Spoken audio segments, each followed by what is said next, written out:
धमाका हुआ। महात्मा गांधी उस समय बोल रहे थे और उनके बोलते बोलते ही धमाका हुआ और महात्मा गांधी ने कहा नहीं नहीं कुछ नहीं हुआ है, आप शांत बने रहिए, ऐसी कोई बात नहीं है। मैं आपको फिर से उनकी वो आवाज सुनाता हूं जो उस समय उन्होंने कही थी, आप फिर से सुनिए।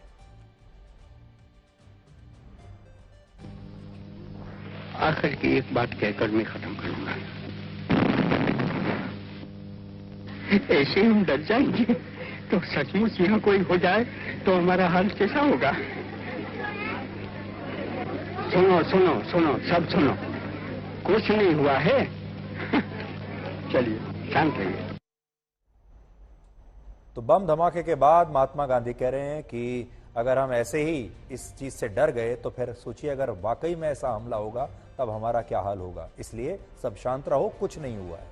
इस हमले के बाद मदन लाल पावा को गिरफ्तार भी कर लिया गया, लेकिन गोडसे और उसके बाकी सहयोगी वहां से भागने में कामयाब हो गए।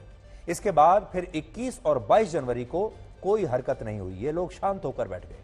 लेकिन 23 जनवरी को यह तय हुआ कि अब महात्मा गांधी की हत्या बम से नहीं करेंगे बल्कि गोली मारकर की जाएगी और यह गोली नाथूराम गोडसे द्वारा चलाई जाएगी। और अब आप बहुत ध्यान से सुनिए कि 30 जनवरी 1948 को महात्मा गांधी की हत्या वाले दिन क्या हुआ था। पूरा घटनाक्रम आज हम आपको बता रहे हैं क्योंकि ये उस दौर की सबसे बड़ी राजनीतिक हत्या थी।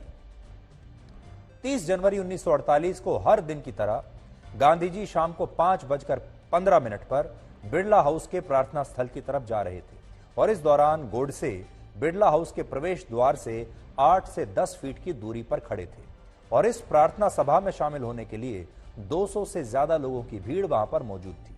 लेकिन तभी गोडसे ने गांधी जी के चरण छुए, उनका आशीर्वाद लेने की कोशिश की और इसके बाद उन्हें नमस्ते भी कहा। इसलिए बड़ी बात देखिए, गोडसे गांधी जी की हत्या करने के लिए आया था, लेकिन गोडसे ने पहले गांधी जी के पैर छुए, उनसे आशीर्वाद लिया और उन्हें नमस्ते भी कहा। और इससे पहले कि कोई कुछ समझ पाता, गोडसे ने महात्मा गांधी पर गोली चला दी और महात्मा गांधी पर 3 गोलियां गोडसे ने चलाई, जिनमें पहली गोली गांधी जी के सीने में लगी और 2 गोलियां एक के बाद एक उनके पेट में लगी।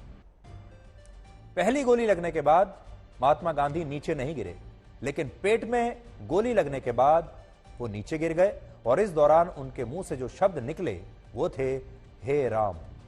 इस हमले के बाद गोडसे के सिर पर खुरपी मारकर उसे नीचे गिरा दिया गया और उसे गिरफ्तार करके दिल्ली के तुगलक रोड पुलिस स्टेशन ले जाया गया, जहां एक बहुत ही दुर्लभ घटना हुई जिसके बारे में आज मैं आपको बताना चाहता हूं। असल में नाथूराम गोडसे की गिरफ्तारी के बाद महात्मा गांधी के पुत्र देवदास गांधी जब इसी पुलिस स्टेशन आए तो इस दौरान गोडसे ने उनसे कहा कि मेरी वजह से आज आपको अपने पिता को खोना पड़ा, लेकिन ऐसा मैंने किसी निजी रंजिश की वजह से नहीं किया और ना ही इसके पीछे मेरा कोई गलत मकसद था। इस बात पर तब देवदास गांधी ने गोडसे से पूछा कि अगर ऐसा नहीं है तो फिर उसने महात्मा गांधी को क्यों मारा। इस सवाल के जवाब में गोडसे ने कहा कि इसका कारण राजनीतिक था। यानी महात्मा गांधी के पुत्र को गोडसे ने कहा पुलिस स्टेशन में कि मेरी कोई निजी रंजिश नहीं थी आपके पिता से और मैं आपसे सहानुभूति रखता हूं कि आज आपने अपने पिता को खो दिया, लेकिन उन्हें मारने के पीछे जो कारण था वो राजनीतिक था।